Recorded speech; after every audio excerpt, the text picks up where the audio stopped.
Good morning everyone, ito po ang inyong lingkod, si Pastor Ruel Camia po mula po dito sa Winnipeg, Manitoba, Canada para po sa ating pag-aaral ng salita ng Diyos ngayon pong umaga. Welcome po sa Tinig ng Pag-asa. Ang atin pong pag-aaral ay continuation ng atin pong hindi natapos na aralin kahapon at ang pamagat po nito, kung kayo po ay laging nakasubaybay sa Tinig ng Pag-asa, alam na ninyo na ito po ay pinamagatang Beware of the Prosperity Gospel and its Preachers. So part 2 po tayo ngayon. Kung hindi nyo po nasubaybayan yung kahapon, pwede nyo po itong balikan.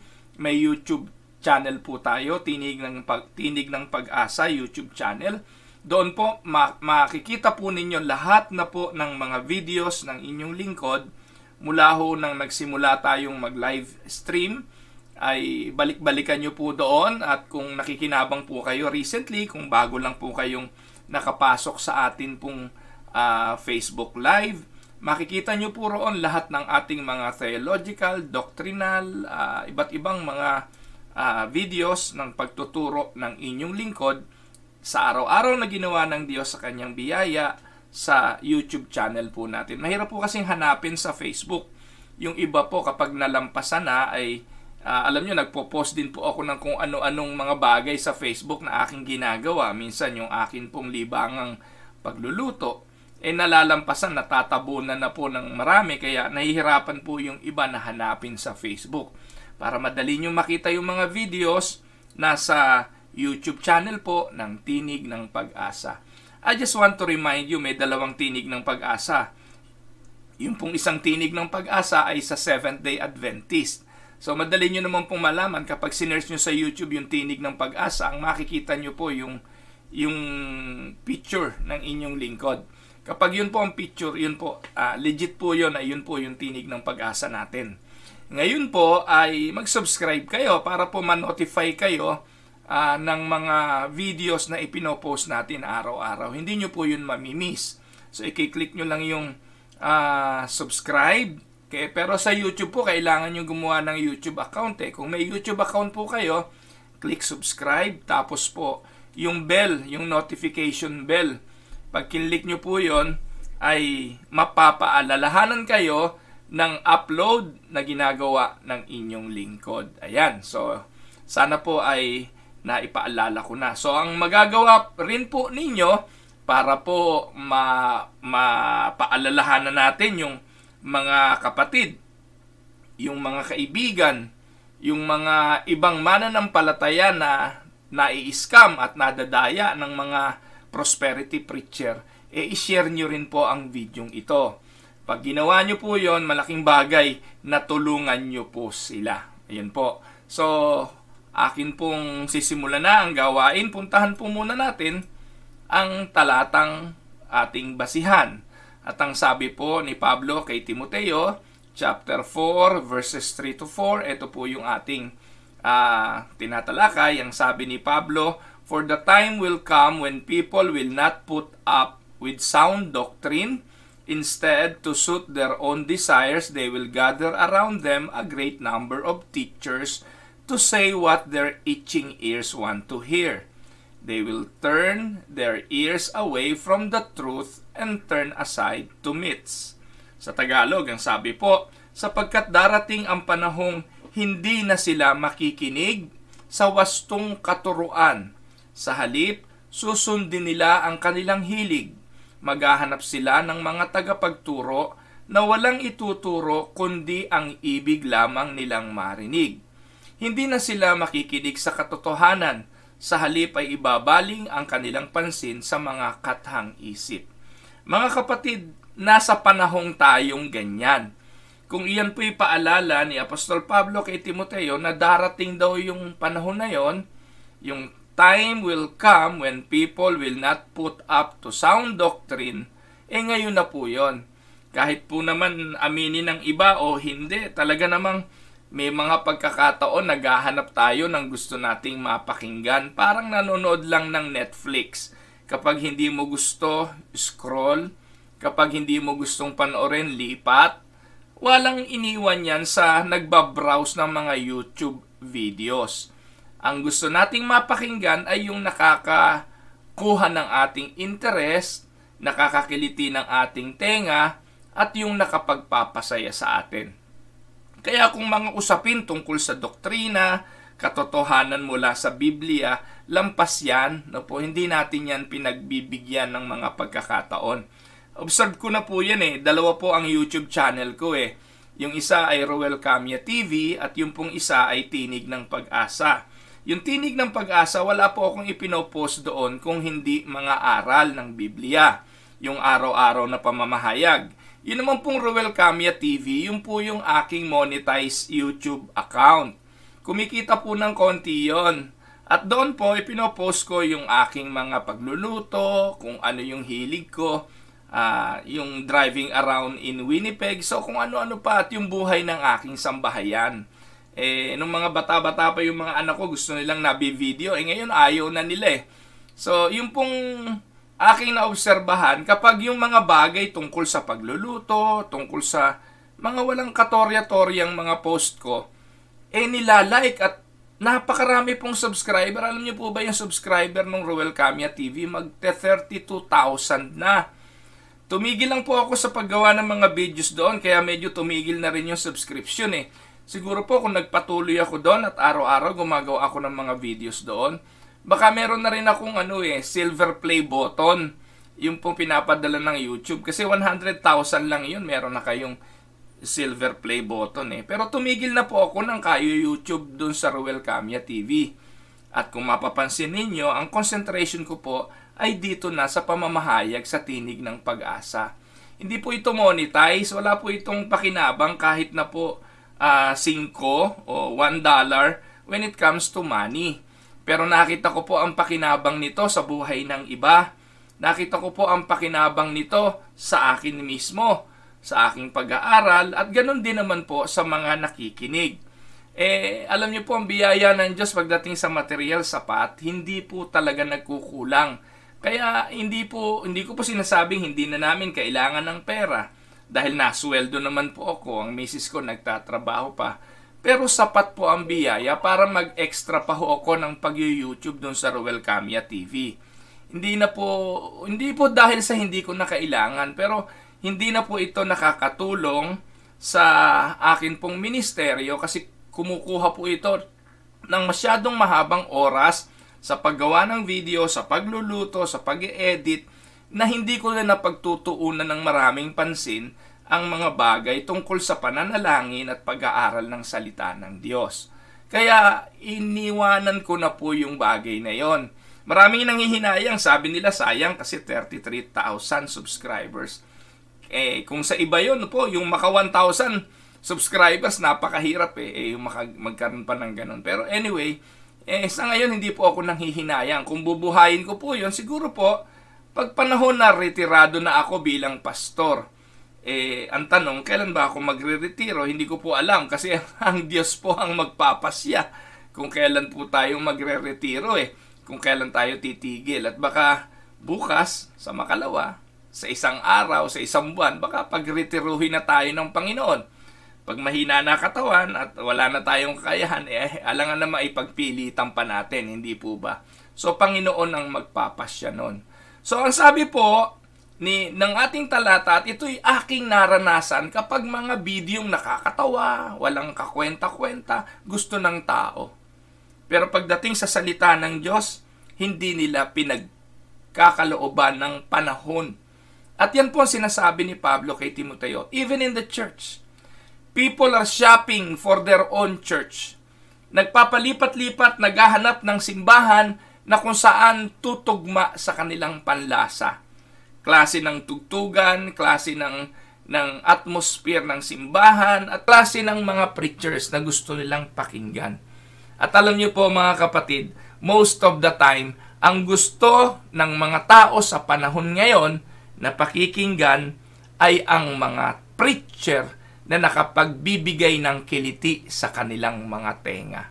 Yan po ang sinasabi ng Bible. Instead, to suit their own desire, they will gather around them a great number of teachers to say what their itching ears want to hear. Kaya, ito po mga kapatid ay nangyayari sa panahon natin ngayon. Hindi na po natin ito maikakaila.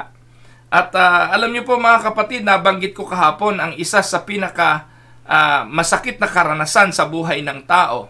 No, marami naman tayong masakit na karanasan eh. Pero ang isa sa masakit na karanasan, yung ikay maloko, yung ikay madaya, yung ikay ma-scam.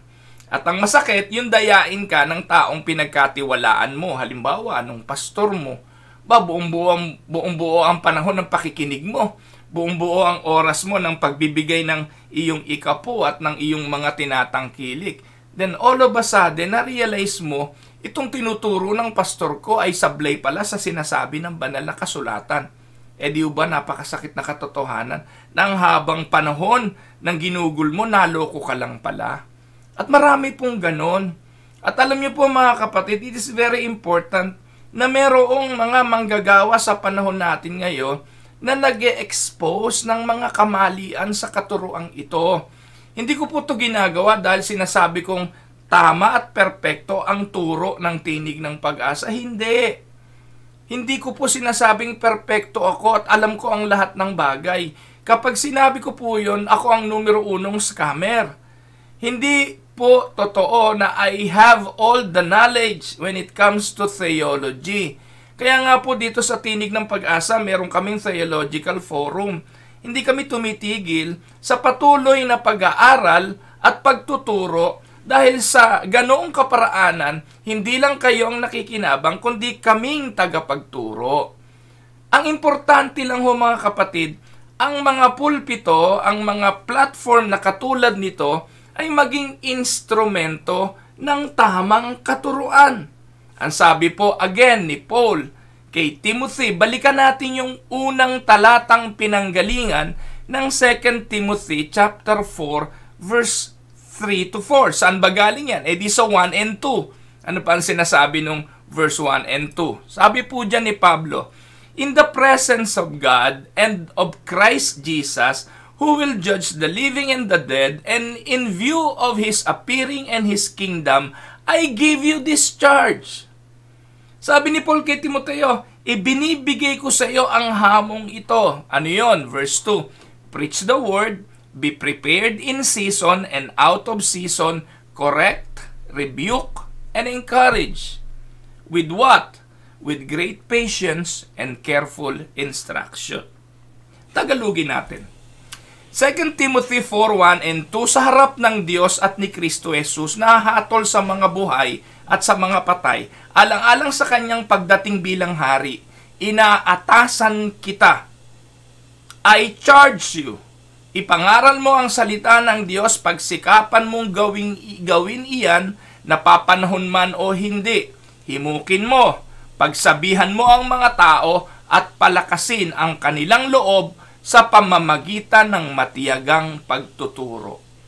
Mga minamahal na mga kapatid, na ipaliwanag ko na yan kahapon, the church always needs to stay prepared to defend the truth and power of Scripture by maintaining the truth. Kapag ang simbahan naging malamig, naging malamya, kapag ang mga pulpito ay umayon sa takbo ng gusto ng mga tagapakinig, magiging walang kabuluhan ang mga pangangaral nito. At ang tawag doon, pakikipagkompromiso. Nakakalungkot dahil nakaupo sa upuan ng mga manlilibak ang maraming mga mananampalatayang nag-aabang ng maling grammar, nag-aabang ng maling English ni pastor, nag-aabang ng maling theological stand ni pastor. Minsan yung mga pastor nagiging very cautious sa mga bagay na sinasabi nila sa pulpito, to the point na nakikipag-compromise na sila.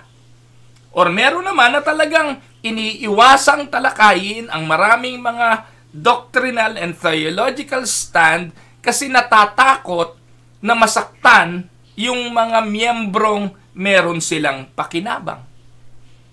Mga kapatid, hindi ganun ang paalala ni Pablo sa batang si Timoteo. Ang paalala ni Apostle Paul, be ready, be always ready na mag-preach in season and out of season. rebuke. No po? Anong sabi ni Paul? Napapanahon man, himukin. No po? Ang term na ginamit doon ay preach the word, correct, rebuke, and encourage. So, ngayon po, ang ating pong topic ay mga theological errors ng prosperity preachers. Balikan nyo yung kahapon. Po, in-expose po natin doon sina Uriel Balano ng G12, yung mga G12 concept at iba pang mga pastor. Ngayon po, panoorin nyo to, si Eddie Villanueva ang topic natin ngayon. No po, sikat na sikat yan si Eddie Villanueva, pero alam nyo po ba na isa sa napakalaking erroneous teacher si Eddie Villanueva. No po, sorry po, huwag kayong magagalit sa akin. Marami po, pag umaalis ng Pilipinas, hahanapin JIL. Ang hahanapin nyo ay JIL. Alam nyo po ba mga katuruan ng JIL? Akala nyo po kasi yan JIL, pumupilit yan na kumonek sa mga evangelical faith and evangelical religion. Pero they have their own sets of doctrines. At itong set of doctrines na ito ay napaka-dangerous. Listen to me and bear with me para po ating maintindihan at kalaunan iwasan. Iwasan dahil yan ay nakapagpapahamak. Ito po ang two core beliefs ng prosperity preachers. Ano po? One, positive confession leads to health. Natalakay ko na ito. Yung mga declare, claim, na i-claim mo lang. Pag may sakit ka, i-claim mo lang. Pag ang negosyo mo, o pag ikaw ay nanghihina, i-claim mo lang. Huwag ka madidepress, claim mo lang. And it will leads to health. Good health. Yan. So, yan. Natalakay ko na po kahapon. Second, yung seed faith theology that leads to wealth. Kung gusto mong umasenso, gusto mong magkapera, gusto mong magtagumpay negosyo mo, magtanim ka ng binhi ng pananampalataya. Pero yung binhi ng pananampalataya na yon, saan mo itatanim? E di itatanim mo kay pastor. Papadala ka sa kanya ng pera, ng seed money, na ang tawag nila seed faith, para ikaw ay umasenso. Ngayon, bilang pagpapatuloy at part 2 nga, review ko lang yan ng kahapon no po, ay puntahan natin yung 5 lang naman. 5 theological errors. So, hindi ko po sisiraan itong mga relihiyong ito. Ang ating pong ginagawa, nire-review and expose natin sila. Dahil kailangan po na i-correct itong mga to. Kung hindi sila ma-correct, wala po tayong pakialam doon. Ang atin pong ginagawa, tinuturuan yung mga mananampalataya sa ating panahon na maiiwas sa mga mapaminsalang katuruang ito. Mga katuruang mapagsamantala at mga scammers po ng relihiyon. Masaktan po kayo, kung masasaktan kayo, hindi po ako nagpaparami ng tagapanood. Kung may maiiwang 1, 2 o 3, mananatili po akong nagtuturo at dalangin ng aking puso, maiiwas ko kayo sa mga mapagsamantalang mga pastor na ito na ang pangunahing layunin ay mangamkam ng kaunting perang may natitira pa sa inyo dahil sa kanilang mga maling katuruan. So, by discerning these errors na ating pag-aaralan in regards to the key doctrines, I hope you will plainly see the dangers of this prosperity preaching and what we call the health and wealth movement. So let us look at 5 theological errors ng prosperity preachers. 1. Common at very strong ang kanilang teaching in regards to this. Ano yon? Yung tinatawag na Abrahamic Covenant. Ang kanilang paniniwala, yung Abrahamic Covenant is a means to material entitlement. Well, tayo po'y covenantal. Ang ating paniniwala ay ang Diyos ay covenant-keeping God. We believe in the doctrine of covenant. Ang Diyos po ay nakipag-isa sa banal na kasulatan. At naniniwala po tayo dyan sa Abrahamic Covenant na yan. Matatagpuan po natin yan sa Genesis chapter 12, 15, 17, 22. Ito pong Abrahamic Covenant is one of the theological basis of the prosperity gospel. Ito po yung kanilang patungan, tinitindigan. Dito po nakatayo ang kanilang paniniwala at ito po yung kanilang most of the time preaching. So it is good, at least the prosperity theologians, they recognize much of Scripture is the record of the fulfillment of the Abrahamic covenant. Ano po? But it is very sad and it is bad that they don't maintain the orthodox view of this covenant. Hindi po nila tinatanggap yung tinatawag na original teaching, the orthodox teaching and orthodox view of the covenant. They use the term covenant, Abrahamic covenant, pero sablay sa original na katuruan ng covenant. They incorrectly view the inception of the covenant. More significantly, they erroneously view the application of the covenant. Pati yung hindi lang yung paliwanag, kundi yung aplikasyon ng covenant at ng Abrahamic covenant ay erroneously nila tinitingnan. So, paano? Paliwanag po natin yan mga kapatid. No po? The prosperity view on the application of the Abrahamic covenant is this.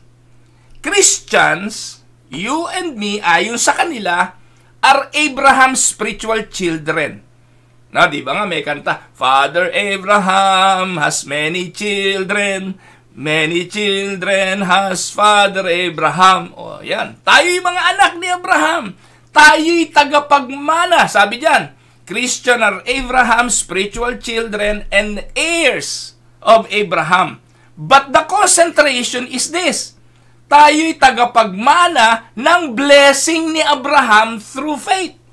And this Abrahamic inheritance is unpacked primarily in terms of material entitlement. Lagi pong nakakonekta yung tinatawag na Abrahamic covenant na yon sa material na pagpapala. No? Pagpapalain kita. Sindami ng buhangin sa dagat. I will bless you and make your name great. No? Yun yung mga financial, ano tawag doon? Covenant na sinabi ng Diyos kay Abraham. At inaangkin po yun nila ng mga prosperity preacher dahil tayo mga anak ni Abraham. So in other words, the prosperity gospel teaches that the primary purpose of the Abrahamic covenant was for God to bless Abraham materially. And since ang mga believers ay anak ni Abraham, we have inherited these financial blessings as well. Sabi ni Kenneth Copeland, in his 1974 book, The Laws of Prosperity, since God's covenant has been established and prosperity is a provision of this covenant, you need to realize that prosperity belongs to you now. Tanong, si Kenneth Copeland lang po ba ang ganyan? Na po? Di po ba ganyan din ang teaching ni Oriel Balano ng G12? Ganyan din ang teaching ng maraming mga Pentecostal pastors na dahil si Abraham ay pinagpala ng Diyos at pinangakuan ng pagpapalang material, tayo'y anak ni Abraham, pagpapalain din tayo. At ito pong prosperity is a provision of the covenant. You need to realize that prosperity belongs to you now. Yan po ang laging binabanggit. Pakinggan niyo po mga kapatid, ang pastor na ito. Kilala niyo po ito eh. Hindi, by the way, puntahan muna natin yung Galatians chapter 3, verse 14. Sabi diyan, He redeemed us in order that the blessing given to Abraham might come to the Gentiles through Christ Jesus, so that by faith we might receive the promise of the Spirit. Yan, to support this claim, to support the claim of Kenneth Copeland na yung pagpapalang material na pangako ng covenant ay sa atin, ginagamit nila yung Galatians 3:14. At mukhang maganda namang pakinggan. Ang sabi po ng Galatians 3:14, He redeemed us in order that the blessing given to Abraham might come to the Gentiles through Christ Jesus. It is interesting, however, that in their appeals to Galatians chapter 3 verse 14, itong mga pastor na to may nalilimutan. Hindi po period yung through Christ, kundi kama. At kung titingnan po natin, may second half yung verse. At ang second half ng verse, ang sabi, so that we might receive the promise of the Spirit through faith. So that by faith, we might receive the promise of the Spirit. Ano pong ibig sabihin yan? So that we might receive the promise of the Spirit through faith. Paul is clearly reminding the Galatians of what? Paul is clearly reminding the Galatians not of the material blessings, but of the spiritual blessing of salvation. Wala po sa context yung material blessing. Kung babasahin niyo po mga kapatid, ang Galatians 3:14, He redeemed us in order that the blessing given to Abraham might come to the Gentiles through Christ Jesus, period. Pwede mo nga i-inject, ano ba yung ibinigay kay Abraham? Material wealth, pinagpala, dumami ang ari-arian, dumami ang mga alagang hayop, pati na yung mga alipin. Pero kung tutuloy po natin ang basa, so that by faith, we might receive the promise of the Spirit. What is that promise of the Spirit? Paul the Apostle is reminding the Galatians of the spiritual blessings of salvation and not the material blessings of wealth. Nakuha niyo po? Kaya common yan. Ang preaching po ng mga Pentecostal parating nakasentro sa pagyamang material. Ito po si Eddie Villanueva, pakinggan nyo. Ay, nawala. Nasaan ba yung kay Eddie Villanueva? Hindi pa ho pala dyan. So, dito po muna sa number 2. Sa number 2 po pala. No, number 2, Jesus Atonement. Ito, maganda to, no po? Kanina, nakita po natin yung unang view, yung Abrahamic Covenant is a means to material entitlement. Pangalawa, yung kamatayan ni Jesus. Ito, maganda to eh. Yung Jesus Atonement on the cross extend to the sin of material poverty. Ito po yung nakakalungkot na pangunahing ding katuruan ng mga prosperity preacher. Ang katuruan na nung si Jesus ay namatay sa krus, pinasan niya ang ating mga kasalanan, kasama ang ating kahirapan, kasama ang lahat ng bagay, at dahil doon, tayo ay malaya na sa pagkaalipin sa material na kahirapan. Po.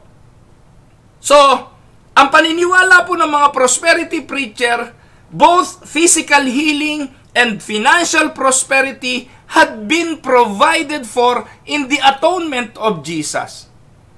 This seems to be an accurate observation kung ang pakikinggan natin ay sila. Halimbawa, si Kenneth Copeland. Ano sabi ni Kenneth Copeland? The basic principle of the Christian life is to know that God put our sin, our sickness, our disease, our sorrow, our grief, and poverty on Jesus at Calvary. Yan po ang turo eh. Inilagay na po lahat daw ng Ama ang lahat nating karamdaman, sakit, disease, kalungkutan, kahirapan kay Hesukristo sa krus ng Kalbaryo. Yan ang common teaching na maririnig natin sa kanila. Bakit si Kenneth Copeland ang kino-quote ko? Yan po kasing si Kenneth Copeland ang number 1 ma-influensyang prosperity preacher sa Amerika. Kasama po niya si Joyce Meyer, si Joyce Meyer, si Creflo Dollar, si Benny Hinn, si Joel Austin. Yan pong mga pare-pareho teaching yan. Kasama Hillsong, kasama po ang mga prosperity preachers na yan. Napakadami niyan. Kaya Eddie Villanueva said in his preaching, poverty is a curse. Sumpa daw ho, mga kapatid, ang kahirapan. Nakakaawa naman yung mga milyong-milyong mahirap dahil para kay Eddie Villanueva, ito ay sumpa. Pakinggan natin ang kanyang sinasabi. Tentmaker.com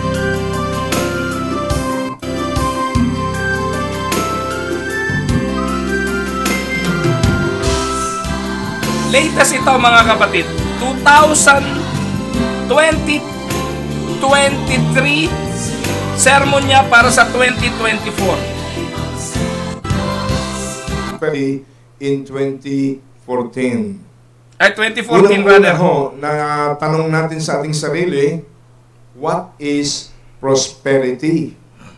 At pinag-research ko si Sister Dory. Ang sabi ho ng definition ng prosperity sa dictionary, prosperity so hindi sa Bible, is successfully sa dictionary, flourishing or thriving condition, especially in financial respect.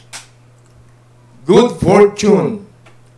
Sabi ho nung iba, may mga katuruan na ang prosperity raw ay spiritual lang. Gusto ko hong i-correct yung ganong pananaw.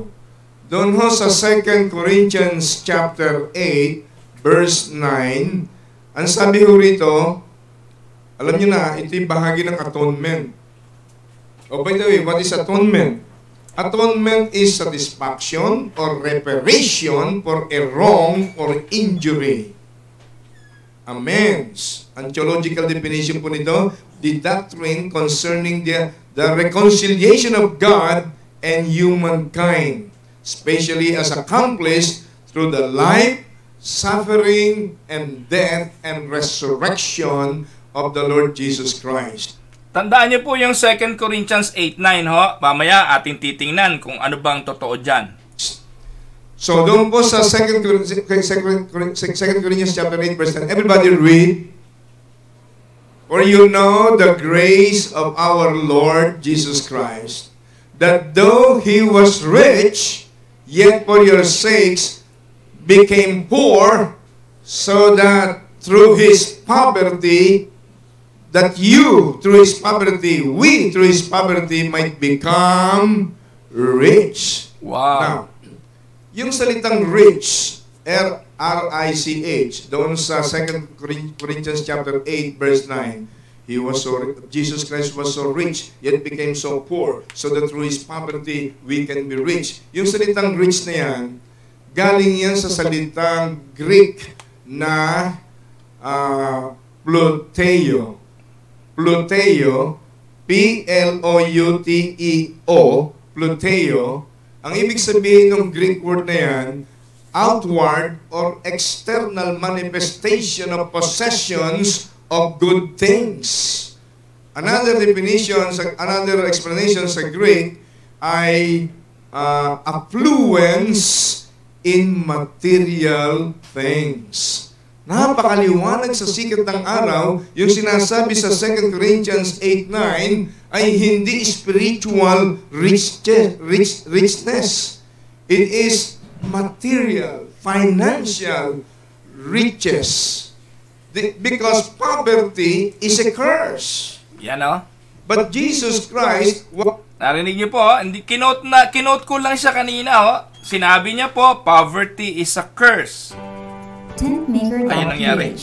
But was made sin for us so that we can, when He died on the cross of Calvary, ay hindi spiritual richness. It is material, financial riches. Because poverty is a curse. But Jesus Christ was made as a curse when He died on the cross of Calvary. He was made as a curse. He knew no sin, but was made sin for us, so that we can be made as the righteousness of God in Christ Jesus. 2 Corinthians chapter 5, verse 21. Hindi lamang siya naging ginawang kasalanan, idinagan sa kanyang lahat-lahat ng kasalanan mula kay Adan at kay Eva, lahat ng kasalanan ng ating mga ancestors and forefathers, lahat ng kasalanan ng present and future generations, idinagan lahat kay Jesus. Yan lang po erroneous na yan eh. Idinagan daw lahat ng mga kasalanan. Di sabihin niya, kung idinagan sa kanya lahat ng kasalanan, lahat ng tao ligtas na. Tama po ba? So, yan pong teaching na yan ay unlimited atonement. So, lahat ng tao, past, present, future, mula kay Adan hanggang sa lahat ng henerasyon, pinasandaw ni Kristo sa krus ang lahat ng kasalanan. Kung ganon, ibig sabihin, lahat tayo ligtas. Tama ba, Brother Eddie? Yes. Siya na walang kasalanan ay ginawang kasalanan. Kaya siya'y naging sumpa doon sa krus ng Kalbaryo. Hindi lamang kasalanan natin ang inako ni Jesus, hindi lang kasalanan natin ang bahagi ng kanyang atonement provided on the cross of Calvary, pati na lahat ng sakit karamdaman natin. Written, unwritten in Deuteronomy chapter 28, beginning verse 68 up to beginning verse 15 up to verse 68. Lahat ng sakit, written, unwritten in Deuteronomy 28. Hindi ko malaman paano niyo ipapaliwanag yan sa isang taong dadalawin niya sa ospital na may sakit. Sa isang mananampalataya, sa isang pastor, sa isang tapat na lingkod ng Diyos. At paano niya ipapaliwanag yan kay Job? Paano niya ipapaliwanag yan kay Apostol Pablo na may tinik sa laman na hindi pinagaling ng Panginoon? Na iyon ay after na si Jesus ay napako sa krus, na buhay maguli sa mga patay, at naging apostol na si Pablo. Pagkatapos si Pablo ay sumunod sa kanya, naglingkod sa Diyos, humiling na tanggalin ang kanyang karamdaman pero hindi ibinigay ng Diyos. Eddie Villanueva, number 1 kang sinungaling. Verses 15 up to verse 68, or discovered and undiscovered by medical science, all sicknesses and diseases were shouldered by the Lord Jesus Christ on the cross of Calvary. Kaya He was wounded for our transgressions. He was bruised for our iniquities. The chastisement of our peace was upon Him, and by His stripes we are healed. Hindi lamang healed of what? Healed of what? Usaping spiritual. Isaiah 53 yon. Si Jesus po yun. Siya po yung dinala. Pinako sa krus na matay. Tayo ito po'y binigay para sa mga pinili, para sa kaligtasan ng kaluluwa. Pero walang kinalaman sa physical pain. Walang kinalaman sa physical healing. No?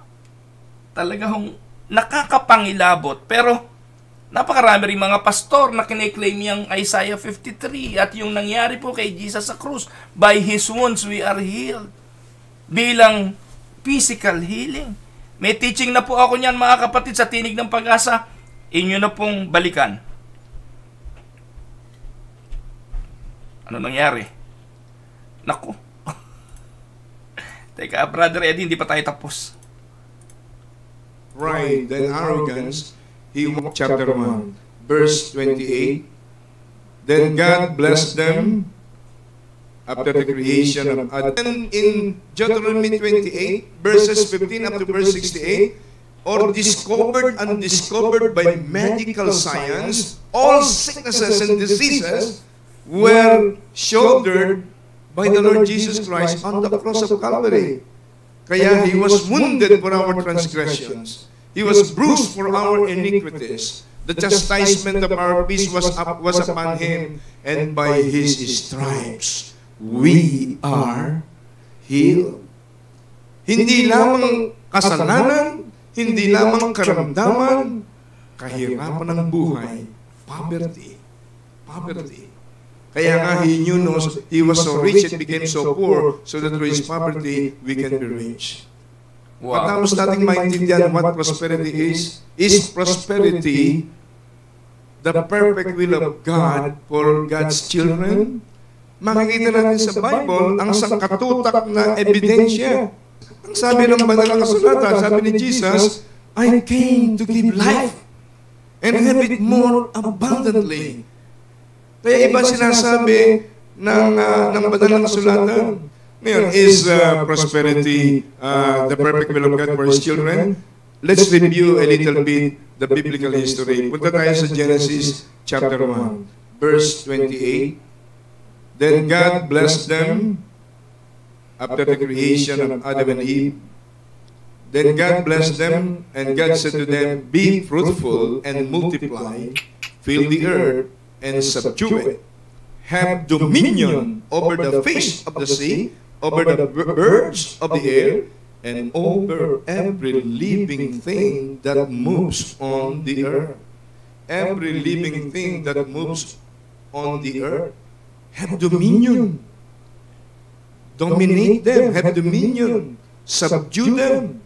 Ibig sabihin, ang tao originally nilalang ng Diyos as extension of God here on earth. Pero, yung dominion na yan ay na-cancel. Naagaw ni Satan yan. Si Satan, na dating Lucifer, na worship leader, number one worship leader sa langit, nag-rebelde sa Diyos. He succumbed to the so-called spirit of pride and arrogance. He wanted to be the CEO of heaven. Ay, nako. Eddie Villanueva. Di malaman sa pinagkukukuha yan. So, tigilan na po natin yan. At yan po mga kapatid ay talagang minsan nakakainit lang ng ulo. Ewan ko bakit yan pinapayagan pang maimbitahan sa mga conferences ng mga pastor. At anong mapupulot nyo dyan? Tingnan po natin kung ano yung mga pinagtututuro niya. Let us go sa 2 Corinthians, mga kapatid.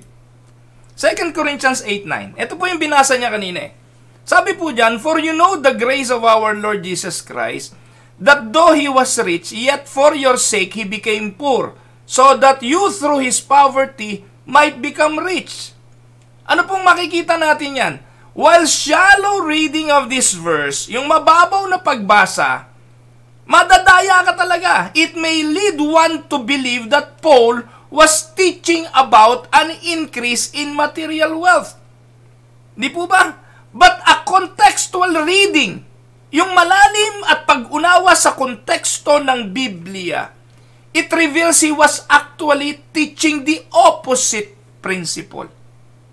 Indeed, Paul was teaching the Corinthians that since Christ accomplished so much for them through the atoning work of Christ, they should empty themselves.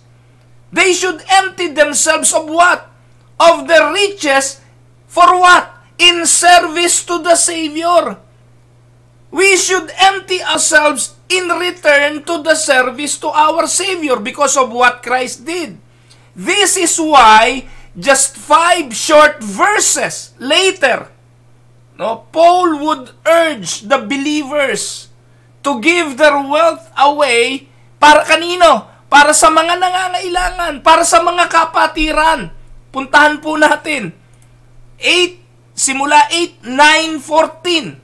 Tuloy po natin ang basa. Tingnan natin ang konteksto. Napakahusay ng mga pastor na ito sa pagpaputol-putol ng mga talata at yung mga talatang gusto lang nila ang kanilang ipepresent.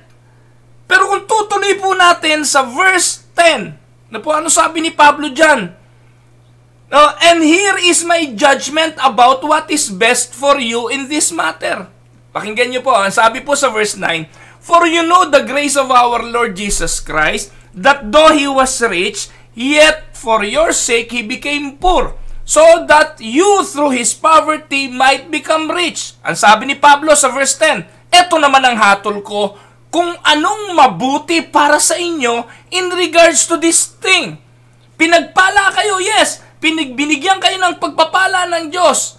Ano po? Malinaw yan. Last year, sabi ni Paul, you were the first not only to give, but also to have the desire to do so.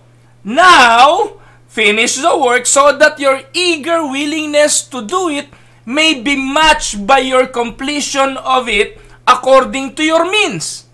For it For if the willingness is there, the gift is acceptable according to what one has, not according to what one does not have. Verse 13, our desire is not the others might be relieved while you are hard-pressed, but that there might be equality. At the present time, your plenty will supply what they need, so that in turn, their plenty will supply what you need. The goal is equality. That is the context. Nakuha niyo po mga kapatid, nangyari po yan sa iglesia sa Galacia. Pinagpala ng Diyos ang iglesia sa Galacia, ang katuruan para gamitin yung pagpapala na yon para sa iba at ipakita yung katotohanan mga kapatid na when Christ gave that blessing to us, we need to empty ourselves and not to keep the material blessings for ourselves. Para magkaroon ng unity, ng equality within the church. Ang tanong, nangyari ba yan sa lahat? Ito'y malinaw na pagtuturo ni Apostol Pablo sa iglesia sa Corinto. Dahil meron dong pagkakanya-kanya, meron dong pagkakampi-kampi, meron kay Apollos, meron kay Pablo, Pero ano sabi ng Diyos? Lahat yan ay galing sa Diyos. Ako nagtanim, si Apollos ang nagdilig, pero ang Diyos ang nagbibigay ng lahat ng yan. Amen? So, in a shallow reading, this verse may lead one to believe Paul was teaching prosperity to increase in material wealth. But if you are going to look at the context, it reveals he was actually teaching the exactly opposite principle. Paul was teaching the Corinthians that since Christ accomplish much for them through the work of Christ, through the atoning work of Christ, they should empty themselves. Empty of what? Empty of riches in service to the Savior. May lalaki nga pumunta sa Panginoon, yung lalaking mayaman, the rich young ruler. Hindi po ba? Ano ba sabi ng Panginoon sa kanya? If you want to inherit the kingdom, sell everything. Give to the poor. Follow me. Ano yun? Contrast ba yan dyan? Is that in contrast to Eddie Villanueva's teaching? Di ba ang turo ng Panginoon always to deny yourselves? Denying of what? Come follow me. Deny yourselves. Ano po? John 10:10. Ito pa yung kinote niya kanina. John 10:10. Prosperity preachers claim that Christ died to make us wealthy. But if you will read the context, this is clearly referring to poor Christians giving to other Christians in need. We are called to live sacrificially and generously. John 10:10. Paborito nila yan. Laging kinokot yan ng mga Pentecostal. Ano sabi? I came that they may have life and have it abundantly. Ano po? Jesus came to give us eternal life and for us to live out this life now. Spiritual. There is nothing in the context about material abundance. The term used for life is Zoe. Alam ni Eddie Villanueva yan. Kaya nga yung kanilang network yung Channel 11 nung araw Zoe Production. Zoe Network. Alam niyo po ba ibig sabihin ng Zoe? Ano po? So, yung pong word na Zoe here refers to life. Ano po? Zoe, the term used is Zoe, which refers to life in the spirit and soul. Rather, the bios, which is used to refer to physical material life, Jesus is saying, I want you to have, spiritual life or life in the spirit. Luke 6:38. Paborito ni rin nila yan. Give and it will be given to you. Good measure, pressed down, shaken together, running over, will be put in your lap. For with the measure you use, it will be measured back to you. Ano bang ibig sabihin yan? Good measure. If we back one verse from Luke 6:38, bumalik lang tayo ng isang verse from Luke 6:38. We will see kung anong konteksto po nitong 6:38. Binabasa po lagi nila yung Luke 6:38 para i-encourage na magbigay kayo. Magbigay kayo. Good measure, pressed down, shaken together, will be running over, will be back into your lap. Ano ba yung konteksto niyan? The context of that verse, Luke 6:37, ano po ang sabi? Do not judge and you will not be judged. Do not condemn and you will not be condemned. Forgive and you will be forgiven. Doon po natapos yung 37. Kaya ano sabi? Give and it will be given you. Ano yung ibibigay? Forgiveness ang konteksto niyan. Wala po ni katiting na hinagap yan na may kinalaman sa pera. Ni katiting walang material things na binabanggit dyan. It's not about money. It's not about giving your tithes. It's not giving anything of material things. Ang ibinibigay dyan ay ano? Forgiveness. The context is about forgiveness, not finances. It's all about love and mercy and not love of money. The idea is that we are to love, to serve, to forgive without expecting anything in return. And it is interesting that verse 24 from this same chapter is ignored. Ano ba yung sabi sa verse 24? Woe to you who are rich. Amen? Nakakalungkot mga kapatid, paano tayo dayain ng mga pastor na ito para sa kanilang kapakinabangan. Po. So, I hope naliliwanagan po kayo. Share nyo po ito do sa mga pastor na gagamit ng John 10:10. I came that they may have life and have it abundantly, referring to material and physical abundance. Wala po ni katiting na binabanggit sa John 10:10 tungkol sa material and physical abundance. Spiritual po yan, spiritual. At wala po na binabanggit sa Luke 6:38 na may kinalaman po sa pagbibigay ng pera at material wealth. Yung sinasabing given, it will be given you, good measure, pressed down, shaken together, running over, will be put into your lap. It refers to forgiveness. Kung magpapatawad ka, papatawarin ka rin. Kung magpapatawad ka, babalik yung kapatawaran, bumabalik sa'yo sa yung lap. Ano tawag doon? Lap. And not material things. Nakakalungkot, gagamit ng mga talata para manloko. At napakaraming mga mananampalataya, pinaniwala ng mga pastor dahil hindi ina-analyze at hindi pinag-aaralan ang mga talata sa tamang konteksto. Ito po yung pangatlo na error ng mga prosperity preachers. Christians give in order to gain material compensation from God. Dahil nga ginagamit yan, Luke 6:38, nagbibigay tuloy yung mga Kristiyano dahil umaasa na babalikan sila ng pagpapala ng Diyos. One of the most striking characteristic ng prosperity theologians is their seeming fixation on the act of giving.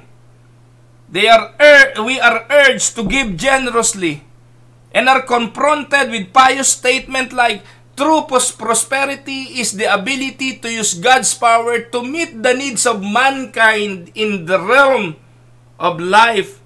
And we have been called to finance the gospel. We are called to finance the preaching of the word. No, lagi yan pagpapalain ka ng Diyos kasi gagamitin ng Diyos ang riches, ang kayamanan mo para ma-propagate ang gospel at madala ang ebanghelyo sa buong mundo.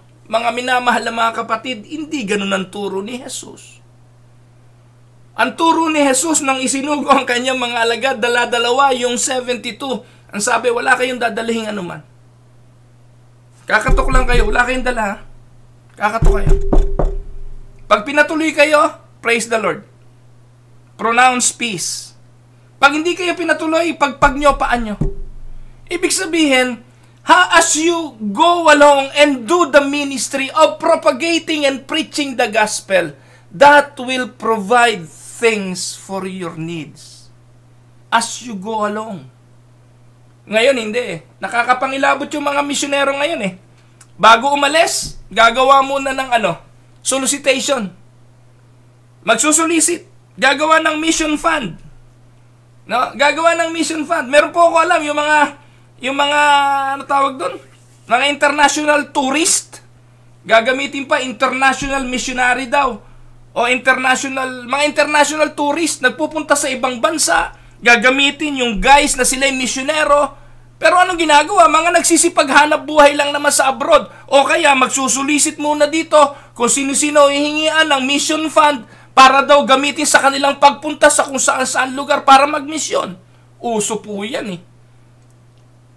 At pag nagbigay ka sa kanila, siksik-liglig, ibabalik naman ni Lord yan sa iyo eh.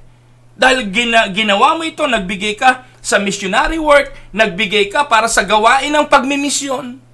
Ang tanong, mga nagmisyon ba talaga o namamasyal lang? No? Ang dami pong ganyan. Miski dito, uuwi sa Pilipinas, misyon daw. Pasyal lang pala, pasyal. Medical mission daw. Wala akong pakialam. Iba yung medical mission, iba yung mission para sa gawain ng Panginoon. Iba yung preaching of the word. If you want to do humanitarian work, that is different from the work of the church. Apo? Ang gawain ng ibanghelyo, ang gawain ng simbahan. Minsan nakakapangilabot eh. I am not against mga medical mission, pero gagamitin po yung medical mission para makapagpahayag ng ibanghelyo. Yung gagamutin, nang hihina na, pumila sa pagpapagamot, pagpabunot ng ngipin. Napakasakit na ng ngipin, magpapabunot, bago bunutan, babasahan muna ng for spiritual law. Tanggapin mo muna. Pag hindi, mukhang ayaw. Hindi naman nila tinataboy, pero imagine niyo, pumunta ako ro para magpabunot ng ngipin, ubod na sakit ng ngipin ko. Pero bago mo ako bunutan, ilalatag mo muna ako sa mga counselor na kapila, tuturuan ako ng for spiritual law o kung ano-ano mga Bible verses para lang mabunutan ng ngipin. And you call that mission? Evangelism? Minsan, magkakaiba lang o siguro talaga tayo ng pananaw pagdating dyan. Pero huwag nyo nang gamitin yon. Makapasya lang kayo in the guise of doing missionary work, kuno. So, ito po yung striking characteristic ng prosperity theologians. Kagaya ni Kenneth Copeland, ni Gloria Copeland, asawa ni Kenneth Copeland to eh. Sa kanyang libro noong 2012, ang sabi ni Gloria Copeland, God's will is prosperity. Katulad ni Eddie Villanueva, poverty is a curse, God's will is prosperity.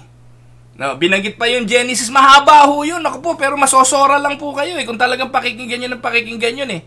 Ang sabi po ni Gloria Copeland, give $10 and you will receive 1,000. Give 1,000 and you will receive 100,000. It is very evident then that the prosperity gospel's doctrine of giving is built on faulty motives. Ang motibo ay mali. Si Jesus taught His disciple to give, hoping nothing in return. Saan makikita? Luke 6:35. Love your enemies, do good to them, lend to them without expecting to get anything back. Then your reward will be great, and you will be children of the Most High, because He is kind to the ungrateful and wicked. Tingnan niyo po ang pagpapala ng Diyos. Nasaan ang pagpapala ng Diyos? Doon sa hindi naghihintay ng reward. Love your enemies. Do good to them. Lend to them without expecting to get anything back. Then your reward will be great. And you will be children of the Most High. Your reward will be great. Ano yung reward na yon? Yung reward for the children of the Most High. By being children of the Most High. Amen? Spiritual yan. Minsan po, nakakapangilabot eh. Miski sa simbahan eh. Magbigay kayo. At ibabalik ng Diyos yan, siksik, liglig, umaapaw. By using verses out of context. Prosperity theologians teach their disciples to give because they will get a great return. Pang-apat. 5. Theological errors. Number 4. Faith is a self-generated spiritual force that leads to prosperity. Yung Orthodox Christianity understand that faith to be trust in the person of Christ is real. Orthodox Christianity understand faith to be trust in Jesus Christ. While prosperity teachers espouse something quite different.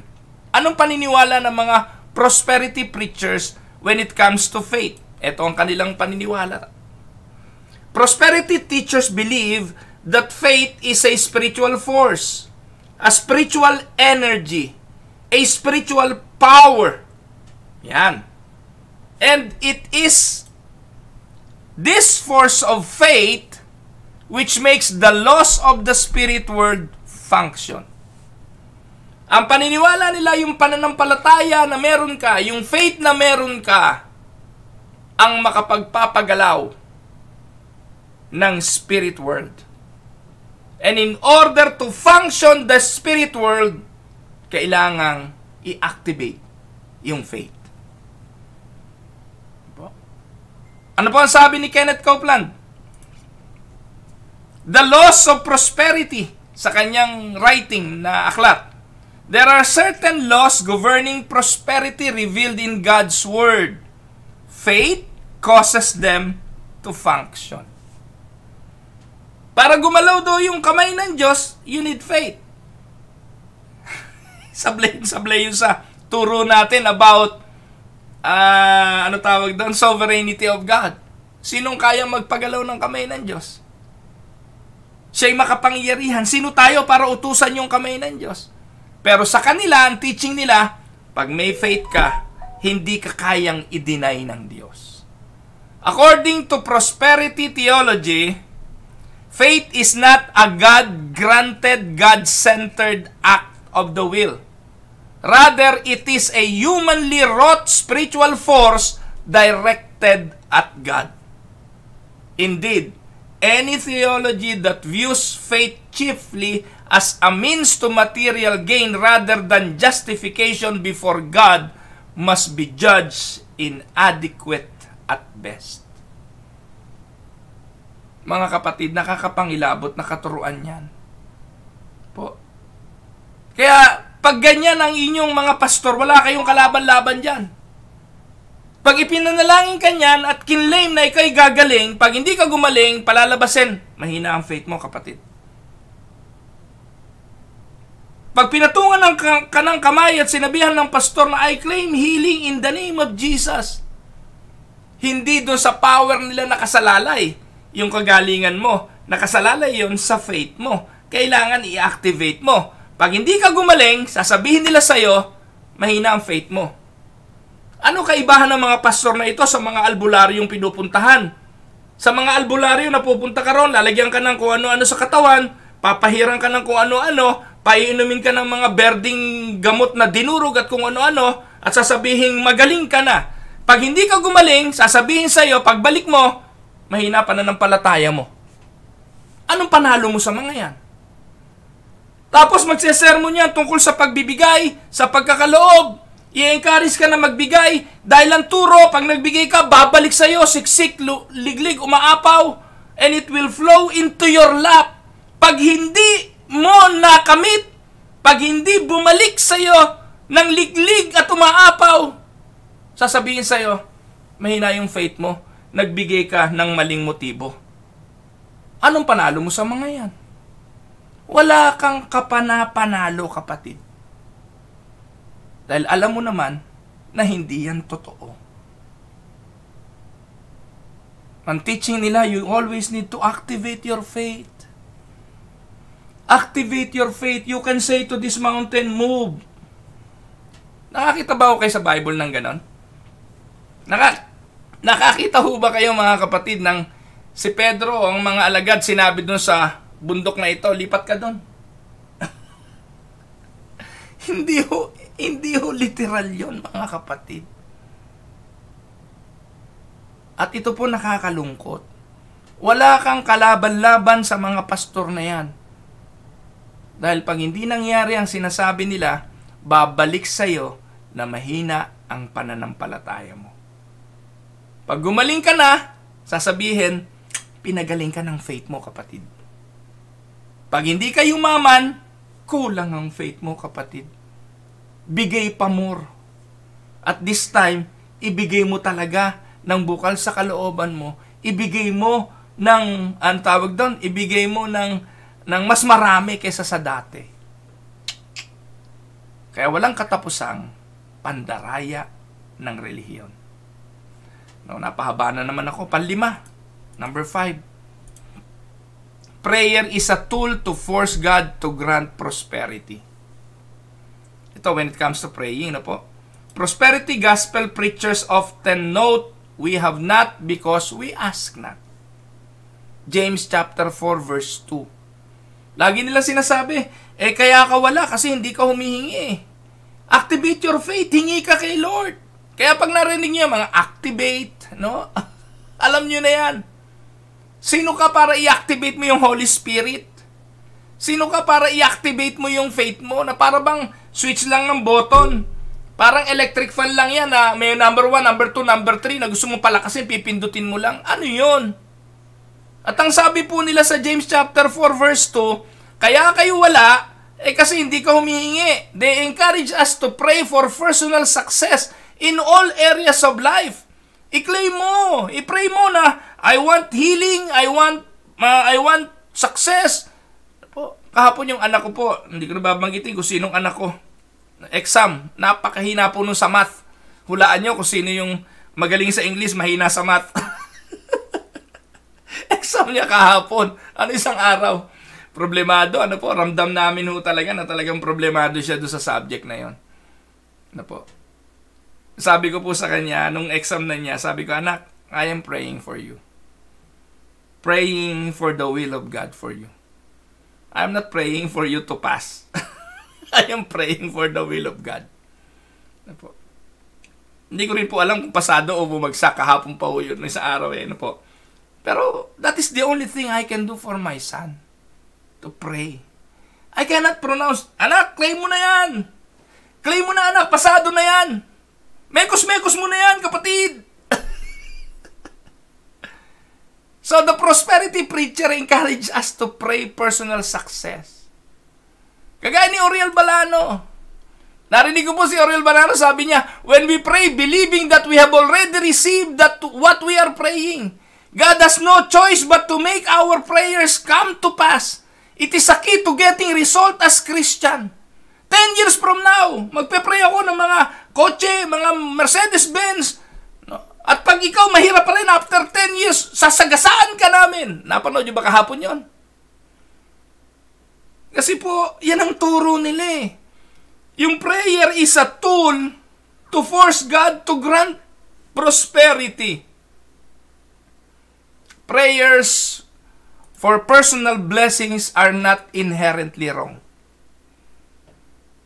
Hindi yung masamang manalangin ng kahilingan. Na manalangin ng pagpapala para sa mga anak. Hindi masamang manalangin ng kagalingan. Ginagawa po natin ito at ginagawa po natin sa lahat ng pagkakataon. But the prosperity gospel's overemphasis on man turns prayer into a tool believers can use to force God to grant their desires. Alam niyo po mga kapatid, may kwento ako dyan eh. Nung bago dumating ang mag-iina ko dito sa Canada, no, total biyernes na naman pagtsagayin ito. Biyernes naman ngayon, no, wala ho tayong TNP bukas. Marapit na po silang dumating, 1 linggo na lang padating na sila. Wala pa ho kaming sasakyan.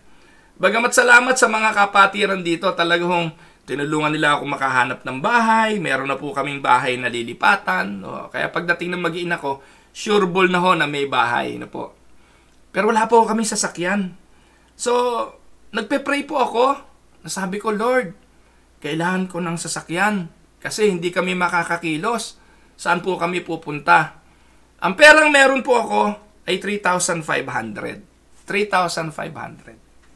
Sabi ko, Lord, ito po yung pera ko. Sana po makabili ito ng sasakyan.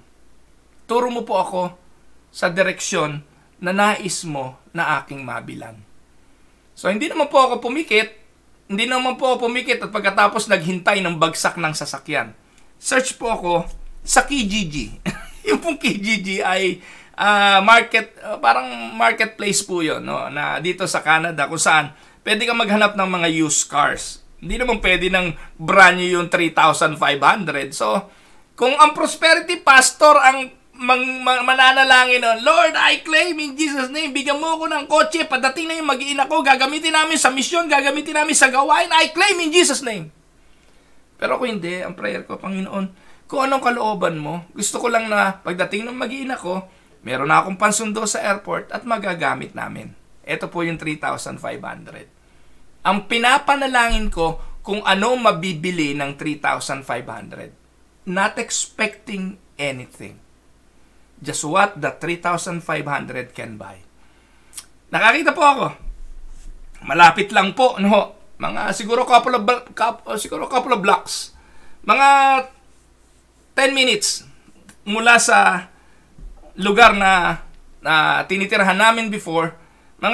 Wala naman, siguro mga 5 minutes nandun na kami sa lugar kung saan nagbebenta. So, sabi ko doon sa mga kapatid na kalalakihan na nagkukwento-kwento kami isang araw, sabi ko, may nakita ho akong kotse. Pwede bang samahan niyo ako na ating tingnan? Kasi hindi naman ako marunong sa sasakyan dito eh. Nakita ko po medyo malaki, tamang-tama po sa aking mag-iina. Sinamahan ako, dami, ilang kaming mga kalalakihan. Naalala ko pa, si Kuya Manix, yung assistant pastor, kasama po namin, si Kuya Pete, basta marami ho kami kung sino-sino yung mga kasama namin, no po. Pagdating namin doon, lumabas po yung isa lalaki na malaki katawan, matangkad. Tapos dinala kami doon sa garahe niya. Private sale naman po ito, private sale. At nabili niya po yun, tapos ni-repair niya, tapos yun, sabi, testing niyo po. At testing naman ako, unang kotse ko po sa Canada Pontiac na, ano ba pangalan nun? Basta yung van na Pontiac, ano po, pinaandar, umikot, okay naman. Sabi nung kapatid, 3,000, magkano ba? 3,500 po ang posting, ano po, saktong-sakto Alam nyo naman, hanapin mo, di yung 3,500 lang, yun nando sa budget mo. 3,500. So, sabi ng mga kapatid, no, hindi ko matanda kung sino sabi tawaran nyo yan, pastor, tawaran nyo. At, tawaran nyo siguro 2.5. 2.5. 3.5 tawaran mo 2.5, no? Di ikot kami. Pagbalik namin, di ang sabi ko, alam mo kapatid, sabi ko dun sa may-ari, nagpapasalamat ako sa Panginoon kasi pinagpe-pray ko sa Lord na bigyan ako ng sasakyan para sa magagamit sa gawain at the same time ay sa aming mag-anak. Ano pong gawain? Ano po ba kayo? Sabi ko, pastor ako Sabi ko, kararating ko lang, ganito. Pastor din nanay ko sabi ko talaga, saan? Sa UCCP sa Mindoro. Sabi ko, nasaan sila? Nandito 2 taon na nga rito, naghahanap ng church At talaga, dyan lang ang church namin makalipat lang Pwede nyo nga lakarin yung church namin Ganun po ba? Tapos lumabas na po yung si Tatay David, si Nanay Esther Marasigan, tapos yung Marasigan family. Namit ko po sila, nakalimutan na namin yung kotse, at kami ay napunta na ngayon sa fellowship, sa sharing, sa Word of God. At yung kasabikan nila, 2 taon na ho kami naghahanap ng simbahan. Simula po noon, linggo-linggo, si Nanay Esther, si Tatay David, ang pamilya Marasigan, hindi na po sila pumalya sa pagtungo sa pananambahan. May layunin ng Diyos sa mga kahilingan natin. Kapag ang hiniling natin, hindi lang yung pansarili, kundi yung kalooban ng Diyos, makikita niyo po mga kapatid, iaayos ng Diyos yung inyong pansarili at tutuparin niya yung layunin niya doon sa inyong kahilingan. Now, natanong niyo siguro, magkano namin nakuha ang sasakyan? So, from 3,500, Sabi ko, hindi na ako tatawad. Kasi yun yung sakto na pera na meron ako. Hindi ho, tumawad ho kayo. Magkano ho kaya nyo? Yung asawa ni Jeruel pumasok sa loob, sa kapirasong papel, isinulat. Ganito lang po sa Winnipeg eh. Kapirasong papel, kahit anong papel, sulat ng deed of sale, okay na po yun eh. Nakita ko po, 2,500 pesos. Kung ano po yung sinasabi ng isang kapatid na itawad namin, hindi po kami tumawad, sila po ang naglagay, $2,500. Nakuha niyo po mga kapatid. Within prosperity theology, man, not God, becomes the focal point of prayer.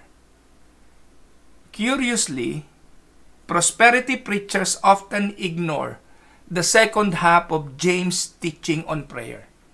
Ano ba teaching ni James? Sa James chapter 4 verse 3. Yung second half niyan, pinuputol po kasi nila eh. You ask and you do not receive because you do not ask. So ang karugtong po niyan, because you ask wrongly, you spend it on your own passions. You ask and do not receive because you ask wrongly to spend in your passions. God does not answer selfish requests that do not honor His name. Kaya, every time na maaalala ko ang prayer request, naaalala ko yung unang pagbili ko ng kotse. Dahil alam niyo po mga kapatid, pinanalangin namin yon, hindi lang yung gusto namin ang ibinigay ng Diyos. Ibinigay ng Diyos ang kanyang kalooban para sa sambahayan ng Marasigan. Certainly, all our requests should be made known to God.